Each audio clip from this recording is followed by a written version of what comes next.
Betul lagi dalam cerita, saya ingin menjemput anda untuk pergi ke astroawani.com. Ada ruangan kolumnis Awani di situ. Ini ada satu artikel yang ditulis oleh Dr. Muhammad Fahmi Abdullah, merupakan penyelidik utama di Pusat Kecemerlangan Industri Rel di Universiti Tun Hussein On Malaysia.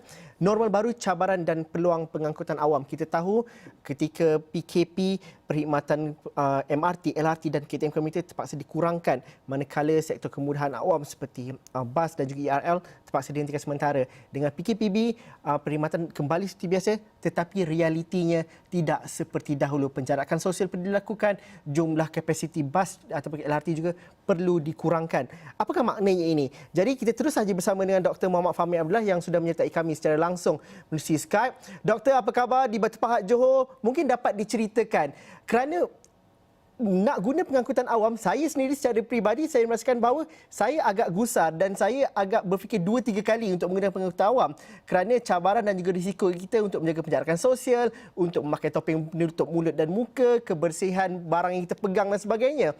Dan trend ini bukan setakat di Malaysia, tetapi di China juga penurunan mereka yang menggunakan pengangkutan awam selepas COVID-19 turun dengan mendadak dan sebagainya. Apa maksudnya kalau kita dapat bincangkan kalau doktor sebagai seorang pakar dalam bidang pengangkutan awam?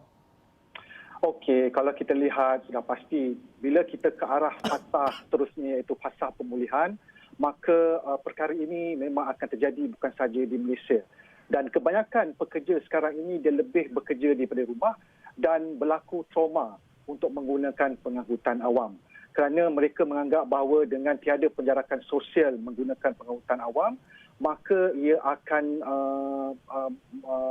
bermaksud pandemik COVID-19 ini akan bermula kembali. Jadi langkah yang berhati-hati oleh pengguna ini untuk menggunakan pengangkutan awam masih lagi terjadi sehingga kini. Walau bagaimanapun, apa yang saya maksudkan ataupun apa yang saya ingin bawakan, kita perlu melihat juga bagaimanakah daripada aspek fasa pemulihan ini pengangkutan awam itu disediakan, perkhidmatan itu disediakan, persediaan yang dilakukan. Contohnya dengan melakukan penjarakan sosial, dengan memantau daripada aspek para pengguna yang ingin menggunakan pengangkutan awam tersebut. Daripada aspek ini, maka ia akan mengembalikan semula keyakinan kepada para pengguna untuk menggunakan pengangkutan awam. Yang pasti kita kena tahu apakah langkah yang telah pun dia lakukan dan sedang dilakukan oleh perkhidmatan pengangkutan awam untuk supaya perkhidmatan ini sentiasa selamat dan berterusan pada masa hadapan. Doktor, kalau dalam aspek penjarakan sosial itu, ada beberapa perkara yang membantu dan juga menjadi pemangkin kepada pematuhan itu. Kerana saya yakin mereka yang menggunakan pengangkutan awam ini juga cakna apa yang mereka perlu lakukan. Mereka faham mengenai tahap kebersihan dan juga tahap keselamatan diri mereka. Sebab mereka menjadikan itu penjarakan sosial itu berlaku dengan baik berdasarkan observation dan juga pemerhatian kami. Tetapi minggu ini juga viral keadaan yang begitu sesak dalam train komuter contohnya kerana delay ataupun kerana perkhidmatan yang sedikit tertangguh. Jadi perkara ini perlu dilakukan bukan sahaja empowerment ataupun bukan sahaja di kalangan komuniti ataupun pengguna, tetapi penyedia perkhidmatan pengangkutan. Kerana kalau konteks kita di Malaysia, pengguna akan dapat menyedari pukul berapa waktu puncak, bagaimana saya ingin menjaga diri saya. Tetapi itu tidak akan berlaku sekiranya perkhidmatan juga tidak berlaku pada waktu yang sama ataupun pada waktu yang tepat. Jadi bagaimana dalam aspek penjarakan sosial ini, perkhidmatan juga perlu mengambil kira perkara-perkara ini juga, doktor. Kerana kalau mungkin tertunggu lama tu mungkin lambatlah sikit naik pengangkutan awam tu.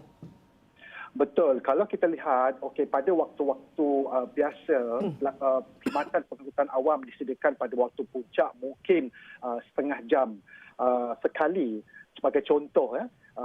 Dan sekarang ini disebabkan oleh pandemik yang berlaku ini, mungkin kekerapan daripada operator untuk penyediaan pengangkutan awam seperti contohnya kereta api itu mungkin dipercepatkan dan ditambah daripada sekali sahaja setengah jam mungkin menjadi 2-3 kali setengah jam. Dan ini akan menjadikan satu penjarakan sosial yang lebih baik kerana ia dapat mengurangkan daripada kapasiti penggunaan pengangkutan awam itu sendiri. Pada masa yang sama juga, berkemungkinan sebagai contoh saya ambil pengangkutan kereta api sendiri. Sebagai contoh, kalau misalnya sebelum ini setengah jam juga, disediakan untuk 12 stesen yang diberhentikan. Tetapi untuk menjarakkan sosial dan menjamin keselamatan pengguna, maka pihak operator ataupun pengendali operator perkhidmatan awam itu boleh menyediakan perkhidmatan mungkin berhenti untuk 2 ataupun 3 stesen sahaja untuk memastikan bahawa tidak berlakunya kesesakan dan juga tidak berlakunya penjarakan sosial di antara satu pengguna dengan pengguna yang lain. Bagaimana dengan aspek penggunaan e-wallet ataupun penggunaan kad, touch and go dan sebagainya, dan ini elemen yang paling penting kerana kalau coin dan sebagainya itu mungkin ada yang mengatakan bahawa mungkin jangkitan mungkin berlaku, segi pembasmian kuman itu mungkin perlu dilakukan banyak kali. Pandangan doktor bagaimana? Operator juga perlu mengubah dan itu pun sudah dilakukan tapi boleh ditambah baik lagi dari masa ke masa doktor dengan normal dan juga realiti baru ini.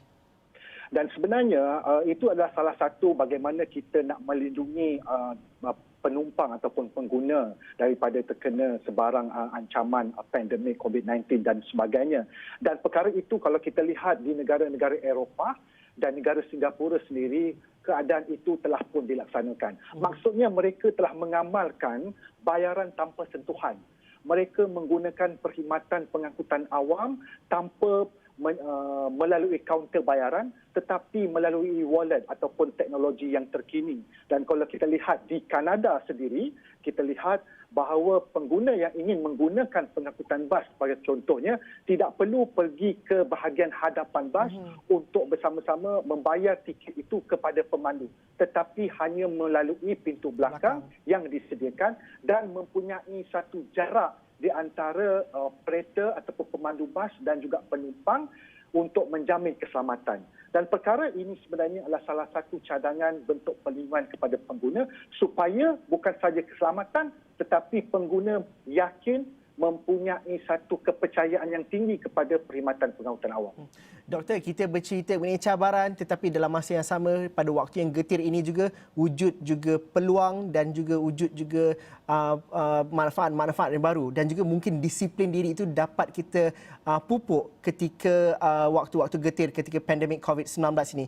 Pada pengamatan doktor, bagaimana ini dapat dijadikan budaya baru satu perkara dan juga budaya penggunaan pengangkutan awam yang lebih efisien dan juga penggunaan daripada pengguna yang lebih kendiri diri yang lebih baik, doktor, pada ketika ini. Ini satu peluang kita perlu lihat juga. Kita perlu sedar bahawa kita ada dasar pengangkutan negara yang telah pun kita rancang bermula pada tahun lepas sehingga tahun 2030.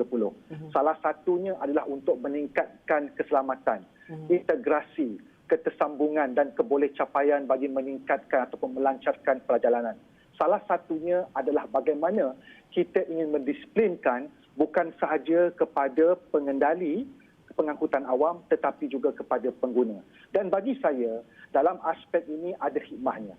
Dan bagi saya, dalam keadaan sekarang ini, ia adalah salah satu orang cakap perkara yang perlu kita fikirkan pada masa hadapan supaya pengangkutan awam masih lagi boleh dipercayai, kita boleh tingkatkan lagi perkhidmatannya dan pada masa yang sama pengguna dapat mempercayai bahawa pengangkutan awamlah sebagai tunjang kepada menggerakkan ekonomi negara. Akhirnya doktor, berapa lama agaknya kepercayaan dan juga orang ramai rasa pulih dan juga rasa selamat nak menggunakan pengangkutan awam seperti LRT dan juga MRT? Kerana ada yang tidak mempunyai pilihan tetapi ada juga yang ada pilihan merasakan bahawa mereka selamat dan pembudayaan penjarakan sosial dan juga normal baru itu dapat dipraktikkan dengan baik. Jangka masa itu mungkin tidak kita dapat ukur, tapi dalam masa 3 atau 4 bulan mendatang insya-Allah. Tetapi apa yang penting, komunikasi di antara perkhidmatan pengangkutan awam dan juga pengguna amat penting. Kerana kita perlu tahu apa sahaja aduan ataupun cadangan daripada pengguna terhadap peningkatan pengangkutan awam, perlulah pengendali memastikan ia diambil kira dan juga dipertimbangkan untuk dilaksanakan. Terima kasih doktor kerana sudi bersama kami. Terima kasih juga atas paparan dan juga pandangan di kolumnis Awani. Anda dapat baca di astroawani.com. Terima kasih Dr. Muhammad Fahmi Abdullah. Saya rasa terima kasih juga kepada pihak pengendali operator pengangkutan awam di Kuala Lumpur, khususnya Rapid KL contohnya, yang sentiasa berkomunikasi dengan baik untuk pengguna-pengguna yang menggunakan pengangkutan awam. Tapi kita juga pengguna perlu memainkan peranan kita kerana ini adalah normal baru, perlukan adaptasi, perlukan pendisiplin diri yang tinggi kerana akhirnya nanti walaupun berapa banyak kes COVID-19 yang semakin berkurangan, tapi kita yang mainkan peranan supaya kita dapat membentasi dengan baik dengan mengamalkan disiplin-disiplin diri. Sekian saja cerita hari ini. Assalamualaikum dan salam sejahtera. Selamat berbuka puasa. Saya Zulfikri Yusof. Kita jumpa lagi nanti.